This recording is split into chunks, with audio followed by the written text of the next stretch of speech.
Sula here from MistyHilltops.com. Thanks for stopping by. In this video, I'm working on a traveler's notebook cover for my garden traveler's notebook, one of those. And so I'm using the digital version of the collection Spring Market by Carta. And so most of the embellishments and the background paper that comes from that collection. So I'm starting with, I already prepared a little label there on which I stamped basically the title of this notebook, which is My Garden Year. It's a traveler's notebook that I have created for my mom, and it's all about her garden. And so it'll be in two parts because I have too many pages for one album to look nice. It'll be ring bound, and I don't like it when it gets too, when the rings get too big. It just doesn't look very nice. So I am making several parts of the book, and so this one will be the cover for one of them. And before I started gluing down the background, the paper on the actual traveler's notebook page, well, I just created it. Like I said, it's not going to be like a traditional traveler's notebook. It's just the size of it.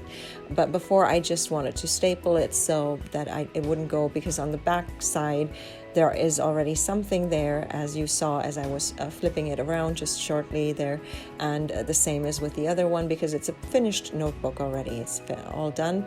And so both the back sides have something on there, and so I don't want to staple through that page. So I had to make sure that before I glue down the paper, I would then have the staple all in place.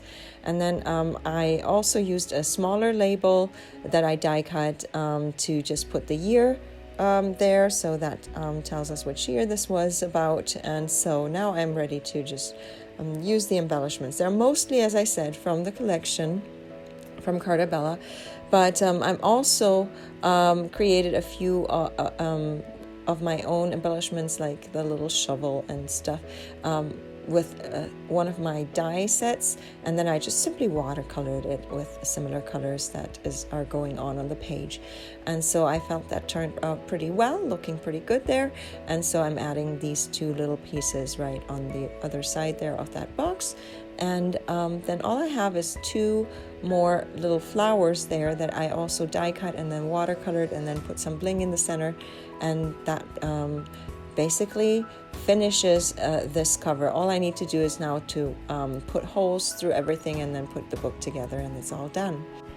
I'm going to leave you with some more close-ups. I hope you enjoyed this video. Give it a thumbs up if you did. Consider subscribing, and I hope you have a great day. Thanks for watching.